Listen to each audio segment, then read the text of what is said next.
ആളിയാ പട്ടിത്തെണ്ടി നായ നിനക്ക് ഇന്നലെ വെള്ളടി അനുസരിച്ചിരുന്ന് ഓർമ്മിക്ക ഓർമ്മയിലെത്തണ്ടല്ലേ വിളിച്ചേ.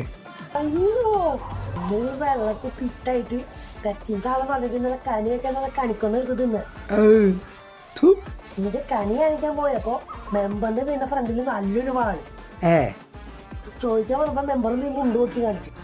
മെമ്പർക്ക് വലിയൊരു പണിയൊന്നും കേട്ടെ അതിനോടൊന്നും പറയണ്ട, ഇത് നമ്മുടെ കയ്യിൽ നിൽക്കില്ല. അങ്ങനൊന്നും പറയല്ലേ. ആ പിന്നെ വിളിച്ചപ്പോ പറഞ്ഞിട്ടുണ്ടാ എന്താ ഞാൻ എന്ത് വിളിച്ചേ പറയിപ്പിക്കുന്നല്ലേ കൊണ്ട് അമ്മല്ല നീ വിളിച്ചേ. അതാണപ്പോൾ ഫോൺ എടുക്കാതെ. അല്ല പൊന്നളിയാ, ഇനി വല പിടിക്കാൻ ഞാനില്ല. ഞാനിപ്പോ എന്താ ചെയ്യണ്ട്? ഇനി ഞാൻ ഒറ്റയ്ക്കൊരു പറ്റി പോകാൻ പറ്റണോ? പാട്ടി മെമ്പർ ഇനി ഇയാളോട് ഞാൻ എന്ത് പറയാ?